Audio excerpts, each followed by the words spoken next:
बिस्मिल्लाहिर्रहमानिर्रहीम। अस्सलाम वालेकुम। ISSB डे 2 जो है इसको रिटन टेस्ट डे भी हम कह सकते हैं, या जो है इसको हम साइकेट्रिस्ट डे भी कह सकते हैं, क्योंकि इस डे में जितने भी कैंडिडेट्स ने रिटन टेस्ट जो है वो कंडक्ट करने हैं उनका ताल्लुक डायरेक्टली साइकेट्रिस्ट के साथ है।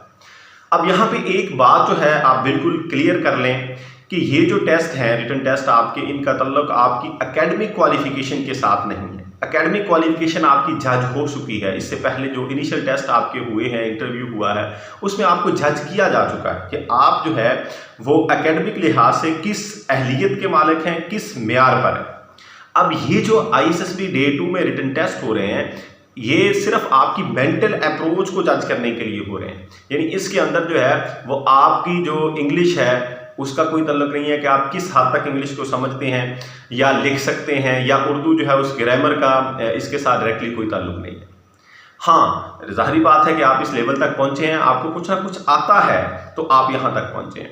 अब ये जो टेस्ट है साइकेट्रिज्म में क्या मेजर करता है, वो आपकी डायरेक्ट मेंटल अप्रोच, आप किस थिंकिंग के मालिक हैं, क्या सोचते हैं, चीज़ों को किस जाविये से देखते हैं, ये जज किया जाता है। अब ये टेस्ट इनमें होता क्या क्या है।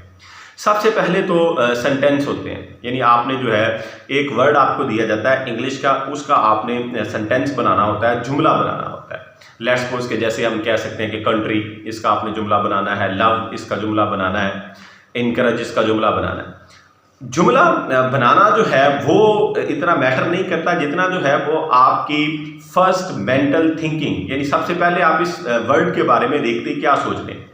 यानी 10 सेकेंड्स हैं आपके पास, 10 सेकेंड होते हैं, याद रखिएगा। स्क्रीन सामने चल रही होती है, उसके ऊपर वर्ड आता है, आपने उसका सेंटेंस बनाना होता है। 10 सेकेंड के बाद जो है वो नेक्स्ट वर्ड आ जाता है।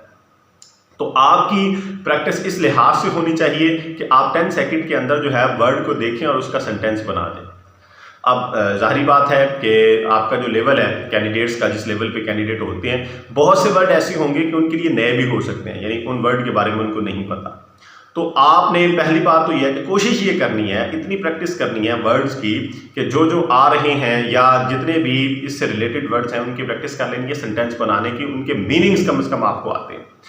इसके बावजूद टेस्ट होता है, टेस्ट के अंदर अगर कोई वर्ड ऐसा आ जाता है या एक से ज़्यादा वर्ड ऐसे आ जाते हैं जो आपको, जिनके मीनिंग्स का नहीं पता, तो आपने फिर उनको नहीं करना, छोड़ देना है। यानी ये जो है मैटर नहीं करता कि आपने कितने सेंटेंसेस किए हैं, असल कौन सी चीज़ मैटर करती है ये समझ लें कि वो जो आपने सेंटेंसेस जिनका आपने हल किया है, लिखा है, उनके अंदर आपकी थिंकिंग क्या है, अप्रोच क्या है। तो आपने पॉजिटिव अप्रोच रखनी है, यानी ऐसे सेंटेंसेस बनाने जिनके अंदर आपका किरदार पॉजिटिव शो। जब ये आप कर लेंगे ये टेस्ट, तो इसके साथ ही सेंटेंस कंप्लीशन शुरू हो जाती है। यानी सेंटेंस कंप्लीशन से मुराद ये है कि आपको 1 से 2 वर्ड्स फिक्रा शुरू करके दे दिया जाता है, आपने उसको कंप्लीट करना होता है, यानी आई सा, आगे आपने उसको कंप्लीट करना है। इंग्लिश के अंदर जब ये आपके टेस्ट कंप्लीट होते हैं तो फिर यही चीज़ें उर्दू के अंदर भी रिपीट होती हैं। यानी उर्दू का वर्ड आपको लफ्ज़ जो है वो आपके सामने आता है, आपने उसका फिक्रा बनाना है और इसी तरीके से उसको कंप्लीट भी करना है कि जब मैंने उसे आगे आप इसको कंप्लीट करेंगे।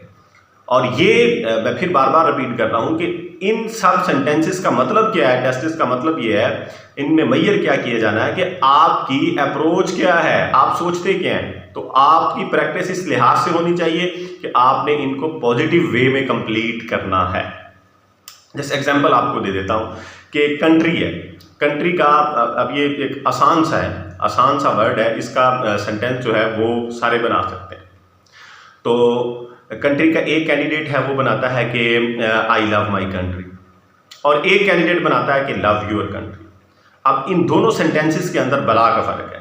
देखिए, जो कैंडिडेट कह रहा है कि आई लव माई कंट्री, वो अपने आप को शो कर रहा है कि मैं जो है अपने वतन से मोहब्बत करता हूँ, और दूसरा कैंडिडेट जो ये लिख रहा है कि लव योर कंट्री, वो कहता है कि अपने वतन से मोहब्बत करो।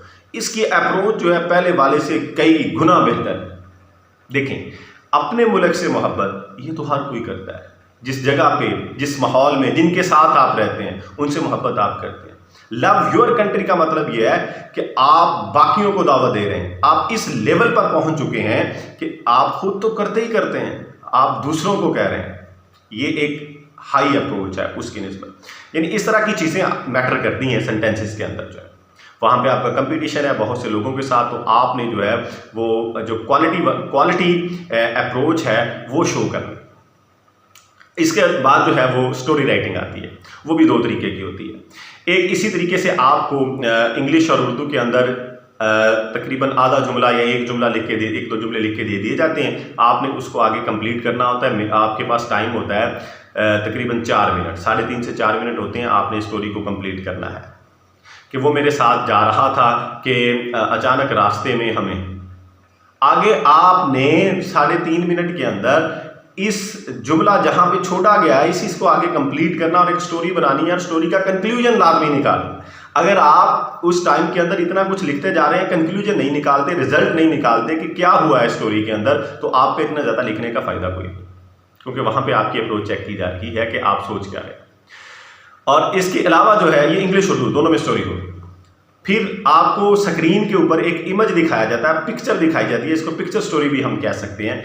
और वो पिक्चर जो है क्लियर नहीं होती, यानी क्लियर ना होने से मुराद ये है कि आपको स्क्रीन पे एक ऐसा इमेज, ऐसी पिक्चर, ऐसी तस्वीर दिखाई जा रही है कि कुछ कैंडिडेट्स को वो लगता है कि ये पानी है, यानी पानी बह रहा है। कुछ कैंडिडेट्स को लगता है कि ये कोई इंसान बैठा हुआ है, कोई लड़की बैठी हुई है। तो जो आप देखेंगे, और ये तकरीबन 30 सेकंड रहती है, जस्ट 30 सेकंड पिक्चर आपके सामने रहेगी, आप इसको ऑब्जर्व करेंगे, देखेंगे और उसके बाद जो है 3.5 मिनट में इसके मतलब स्टोरी पूरी कर देंगे, लिख देंगे।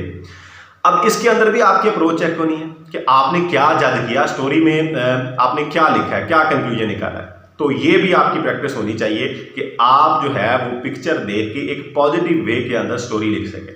यानी अगर आपको ये महसूस हो रहा है कि ये पानी बह रहा है, तो आप इसके मतलब एक स्टोरी बना दें कि ये दरिया है या कहीं किसी इलाके में फ्लड आया हुआ है, सैलाब आया हुआ है और लोग जो हैं वो तरह तरह के मसाइल का शिकार हैं, और यहाँ पे जो है कुछ दोस्त आते हैं, वो उनकी हेल्प करते हैं, और जिनकी वो हेल्प करते हैं उनको ढेरों दुआएं देते हैं, और ये स्टेप एंड कर देंगे इस तरह, यानी आप पॉजिटिव वे में इसको लेके जाएंगे।